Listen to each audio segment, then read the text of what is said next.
Naniniwala ba kayo sa mga guardian angels? Sila daw yung nagbabantay or gumagabay sa atin, and minsan pa nga, sila daw yung nagliligtas sa atin sa mga panganib. So kung naniniwala ka, just keep on watching.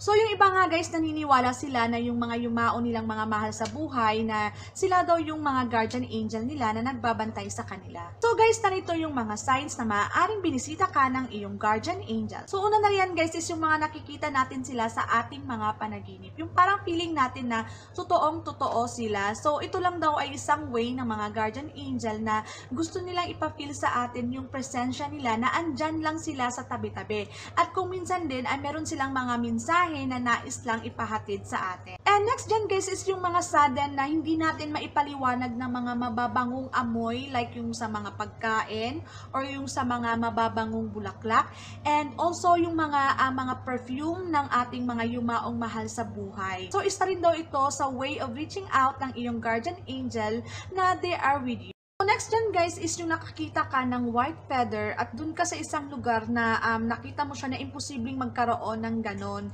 And nakita mo siya right after na nagkaroon ka ng problema and na-solve mo siya agad. Ito daw yung isang way of reaching out din ng guardian angel mo na gusto niyang ipapil na hindi ka nag-iisa sa time na yun. And next dyan guys is yung mga nakikita natin minsan pag naglalakad tayo and then tumitingala tayo sa langit at nakikita natin na yung mga clouds guys, yung nagpo-form siya or nagpo-forma siya ng mga parang guardian angels, and minsan din guys nagpo-form sila ng ibang shapes like hearts or something na ibang simbolo na very meaningful or personal sa'yo. And next guys, yung mga may nakikita tayong mga numbers, yung mga specific na mga numbers na may mga meaning sa atin like yung birthdays and yung anniversary, yung mga magical repeating numbers guys like yung mga 333 or yung mga 1111, yung mga ganon. So kung lagi nyo siya nakikita guys in your everyday situations na nagpa-pop up siya or nakikita nyo saan-saan, ito daw yung tinatawag nilang angel number, kung saan gusto lang ng ating guardian angels na makapture yung ating mga atensyon. Kasi guys, kung naka-experience kayo ng sudden change ng temperature, like yung mainit din biglang lumamig, or yung malamig naman yung place and then you feel a sudden warm, ito daw yung hinahag ka ng guardian angel mo. Next dyan guys is, obviously hindi natin nakakausap yung ating mga guardian angel, but it doesn't mean na they are not trying to communicate with us. But sometimes pag nasa napakatahimik na lugar tayo and then suddenly na lang may narinig tayong isang angelic voice or isang napakamalamyos na tinig na hindi natin alam kung saan siya nagmula or hindi natin mawari kung anong klaseng tinig, basta napakasarap pakinggan. Isa daw itong way na ang ating guardian angel is assuring na they are close to us. And also guys, minsan di ba nafe-feel natin pag nasa isang lugar tayo or like for example nasa kwarto tayo and then mag-isa lang, wala tayong kasama, and di ba minsan nafe-feel natin na parang may kasama tayo, parang may ibang tao, and then yung buhok natin sa likod ng ating mga batok, something like sila, yung parang tumataas. Akala natin kung ano natatakot na tayo, yun pala guys, yun pala yung mga guardian angels natin, nila tayong bisitahin or magparamdam in that way. And last but not the least guys, is yung very common na palagi natin na-encounter,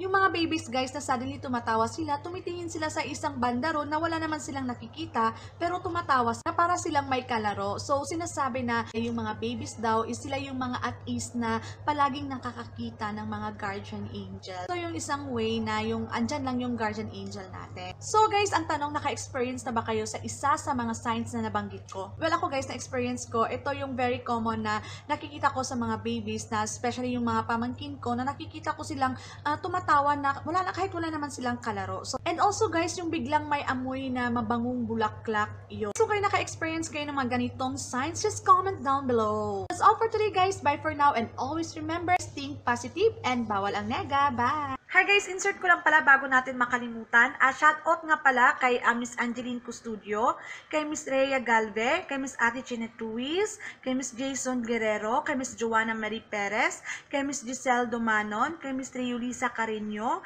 Miss Jimaline Akyatan, Miss Sugar Arnaiz, kay Miss Atelyn Rema, and kay Wilbert Sinon. So guys, kung gusto nyong magpa-shoutout, just comment down below and shoutout natin yan on my next video. So guys, ito na talaga. Bye! Bye!